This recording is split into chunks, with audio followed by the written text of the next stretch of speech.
now. Check this out right now. It was a nightmare. What's up? Welcome back to the Glasshead Podcast, man. We had the Park and Sip interview with the one and only, the owner of the Bottle Factory right here off of Cullen Street, Virgil Williams, man. What's up, man? Nice to meet y'all. How you feeling? I'm doing good, man. I feel great, man. Feeling good? It's a blessing to be here, Yeah. even during COVID-19. Definitely, man. I'm just blessed, man. I'm full of blessings. They coming in, rolling in each and every day. I'm learning new things, so it's just an experience, and it's within itself. Hey, man, that's life, man. You got to keep it moving. But Yes, indeed. Go ahead and start it off, man. Tell me where you from. I'm from the Southeast Houston, which specifically is this area, so I'm familiar with the demographics, and that's kind of the reason why I chose to put my liquor store in this area, because I wanted to start with my people that I was familiar with first, Yeah. and use that as a stepping stone to go to next levels in different locations. Mm-hmm. That's dope, man. So, like, when you got into it, like, did you have any, like, role models, like, growing up? Where you from? Yes, when it comes to role models, see, when I was growing up, man, I kind of was going house to house. It wasn't really just that much. It wasn't that stable for me. So I kind of I kind of found myself in one of those situations It was where a hard knock life. I didn't have a set role model. Like, for example, on average, most kids come from a two-household Family. So that way you got and for the boys, you got your male figure. I didn't have that. I grew up around a lot of females, and that's why I had to go house to house, because they couldn't just, as I got older and becoming a man, Yeah, you gotta. You know what I'm saying? I'm going through different changes and stuff like that, so people get tired and, but back to your question, what role models I had, I kind of just took my situation for what it was and, like, looked at just focused on the good out of it, you know what I'm saying? So, for example, that could be anything from, let's say I'm staying over here with my cousin, but yet she's married, and they do everything like a family, you know what I'm saying? So I would just look at that like, wow, I like what they got going on. I want that when I grow up, So it was like even throughout the hard times and the trials and errors of me getting kicked out or getting pushed to house, you know what I'm saying? I just focused only on the good out of each situation. Man, that's what about, helped man. me get to this day today. That's dope, man. For real, you got to keep looking at life like, like we said, the cup half full instead of half empty. We have a little thing about that. And that's crazy you say that. So, like, coming from that and you getting to hear, like, what inspired, like, somebody had to, not even somebody, but something had to inspire you to, like, open up this, like, business and go into, especially in the pandemic. Right. And with that, I don't know, I just take everything literal, growing up, I've been told that I was going to either be in jail or dead, just because I was a kid that just didn't have no guidance and just was doing a lot of bad stuff, just being a kid, Yeah. Being young and reckless. Right. Yeah. And, I just pretty much was like, I forgot that question that fast. No, it's just what inspired that. Inspired, right. Okay. And, yeah, I just pretty much,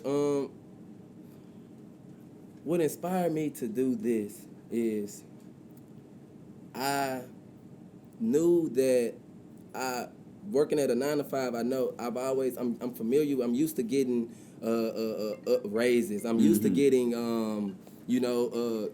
pats on the back for the good work that I brought to the table and stuff like that. And I just felt like overall, I know I got the work ethic, what I'm saying, but at the end of the day, we got daily lives and mouths to feed, Exactly. So it was just like one of those situations where I was like, I know I'm capable of doing something great, but like at the level that I'm at, I can be that much more. Much more. So I just felt like, it's I'm well overdue. It's time for me to start my own thing and get that going, and that'll break me free.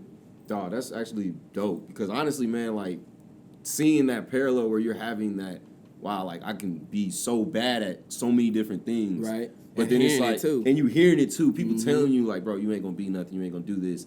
And then it's like, you just had that one little voice in the back of your head, like, nah, you can actually do a lot in the opposite direction. And I'm glad you said that, because I would like to highlight on that, this for anybody, if you no matter if you want to start a liquor store, a barbershop, podcast, it's gonna always be those times you're gonna have to talk to somebody. You gotta, a lot of people don't like to trust people and stuff like that, but you gotta find somebody to trust. Because at the end of the day, you're only one person. You cannot do everything by yourself. So you gotta build that team.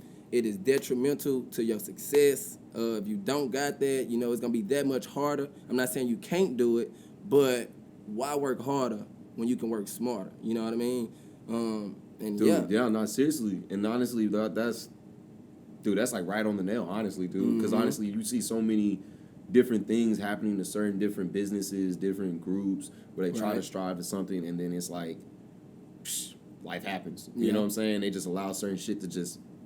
Or you let somebody say something, and you just let that discourage you. You can't get discouraged, you know? You got to just keep pushing, you know what I'm saying? Whatever somebody tell you can't do, you should use that as a stepping stone and just walk up that stairs, you know what I'm saying? Go to the next level, you know what I'm saying? If they say you can't do it, you should, that alone, that phrase alone, somebody telling you, hey, I don't think you should do that, it's not worth it. Yeah.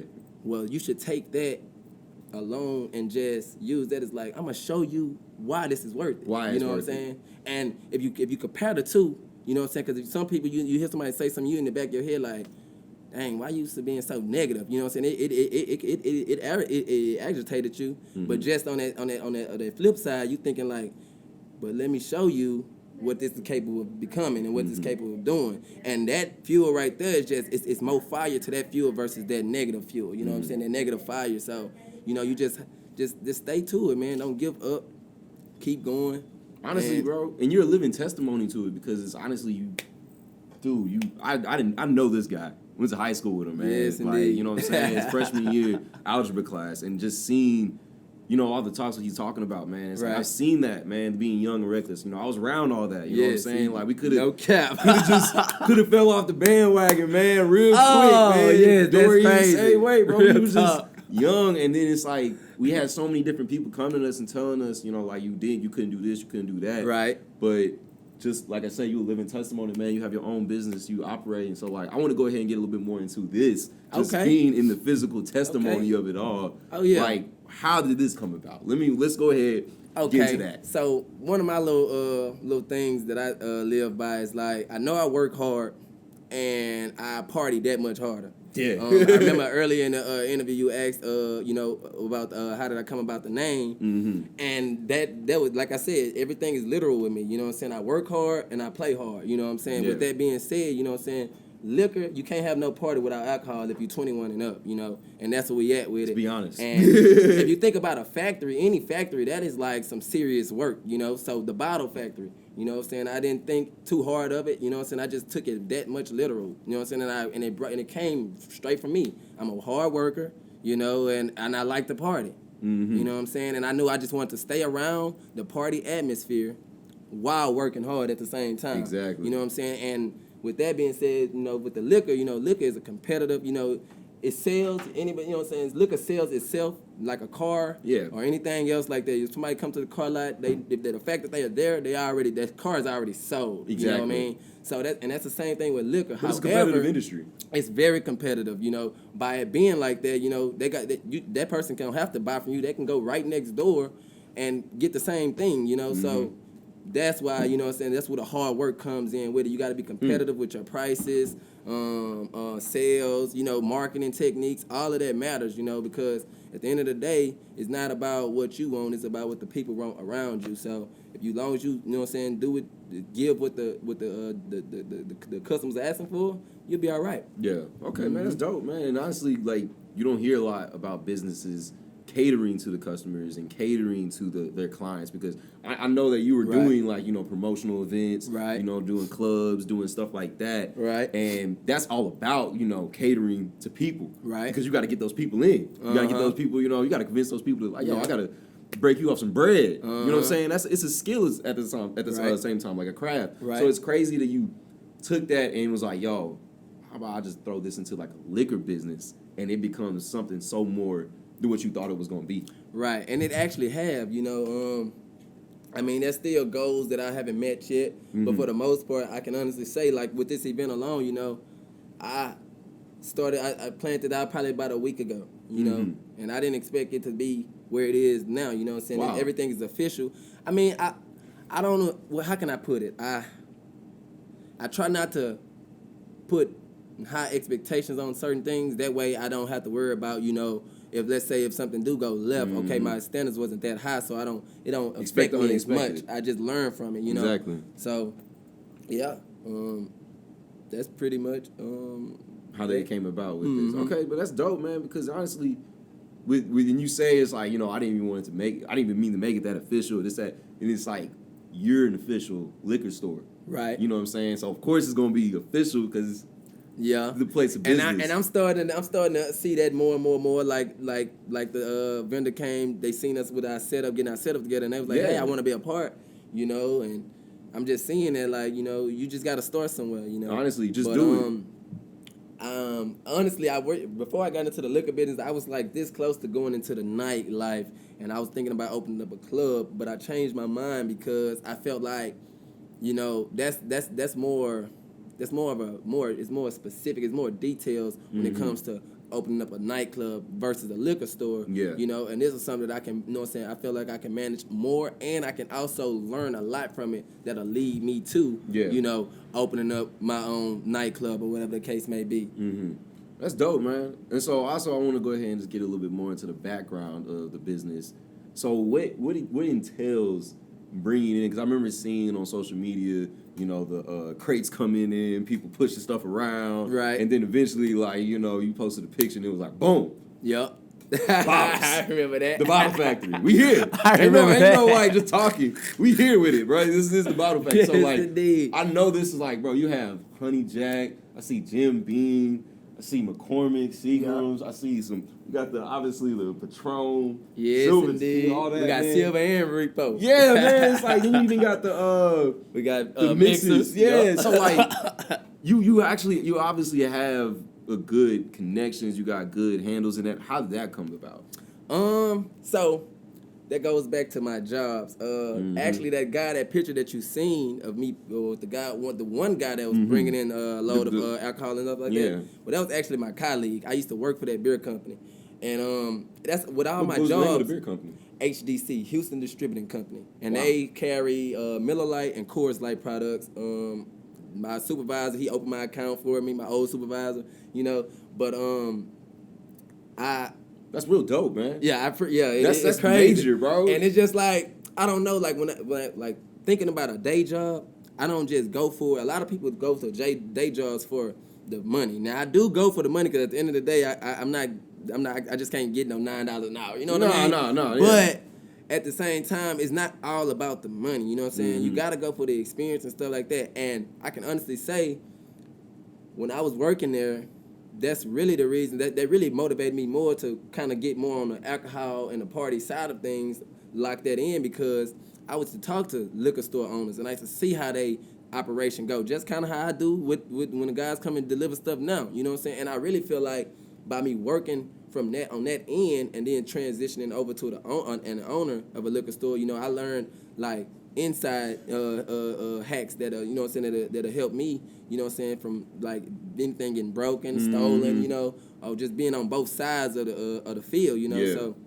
I don't know, but I mean, I just every job I go to it for if the money's right, you know what I'm saying, I see what else I can expand from it.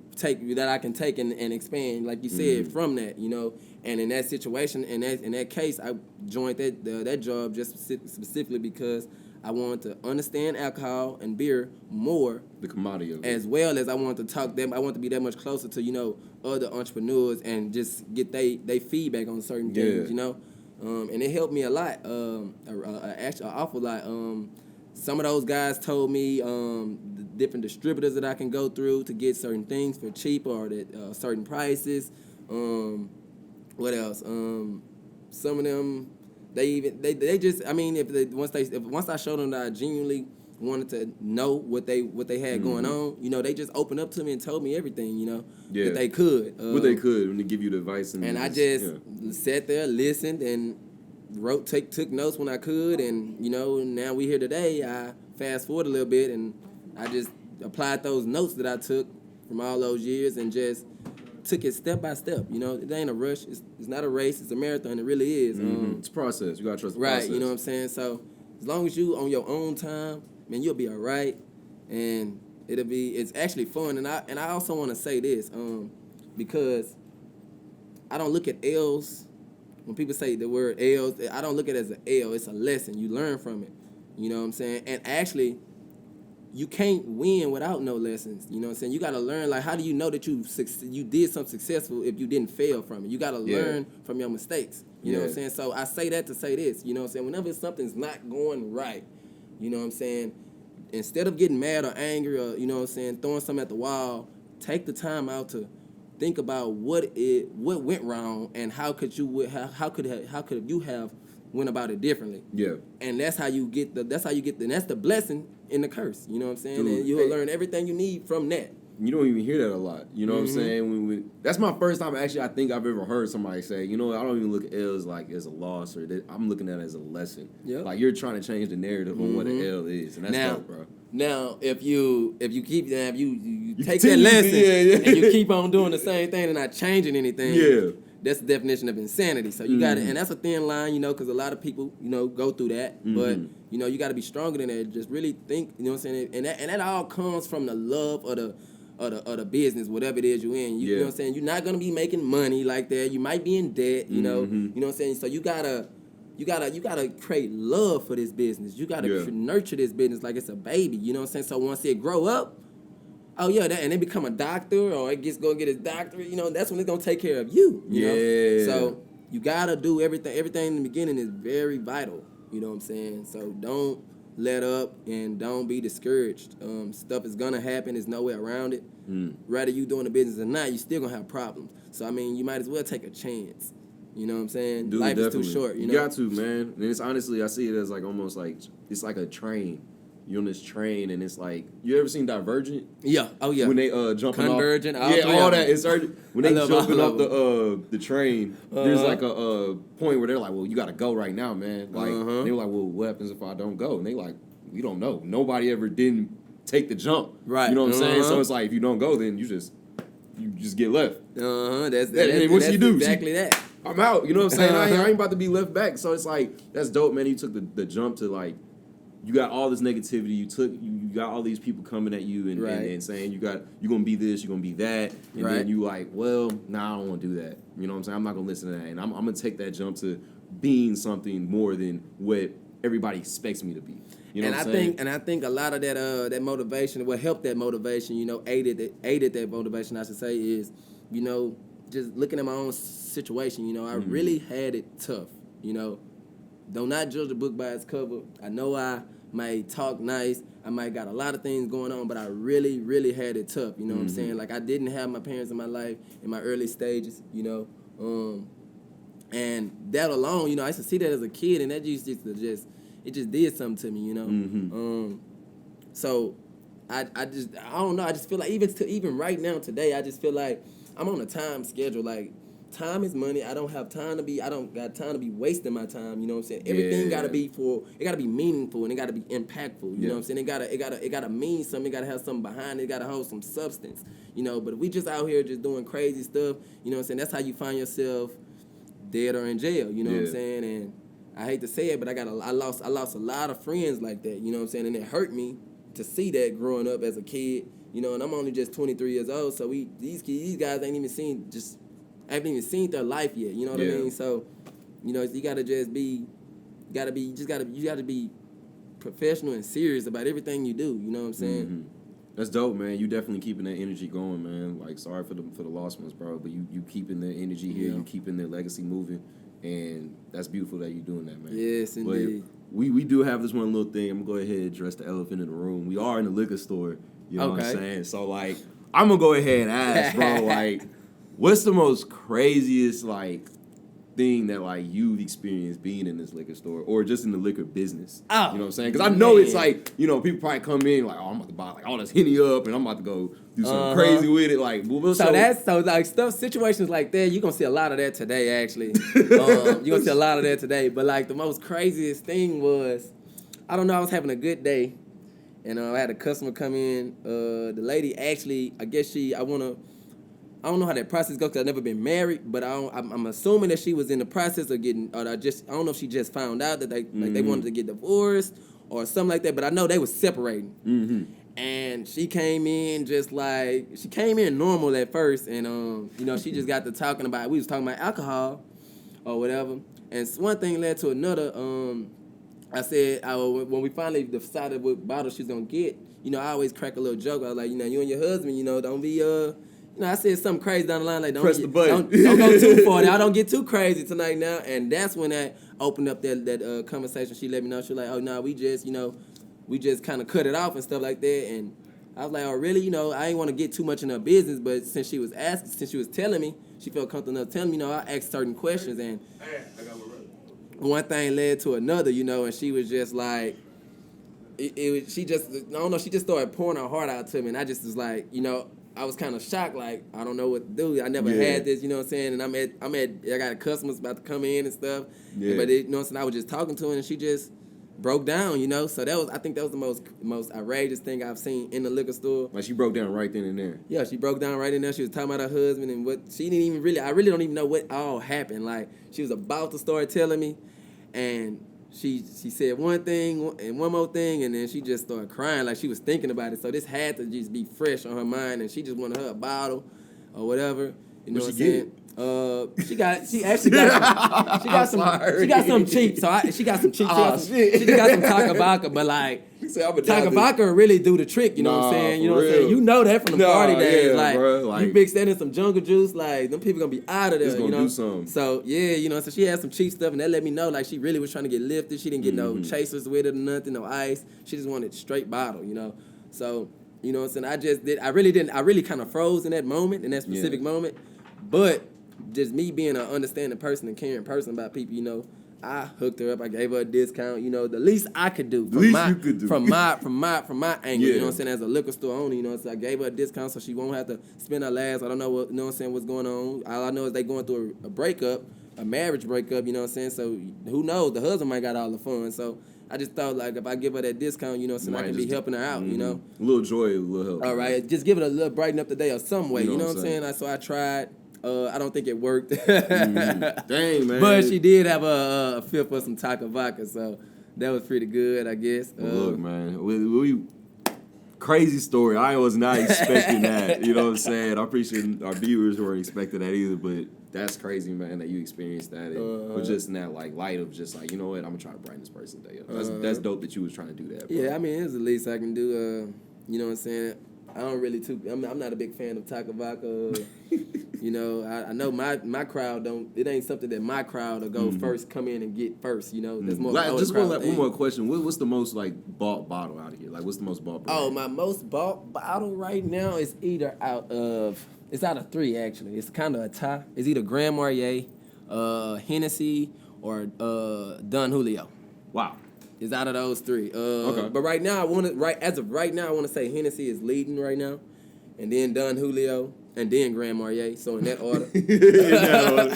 Y'all got it here, man. Look, yes, man. Once again, we appreciate you coming on to the Glasshead Podcast. Oh yeah, I appreciate your beautiful y'all, store, man. This is the Bottle Factory right off of 12805 Cullen Street right now. You know what I'm saying?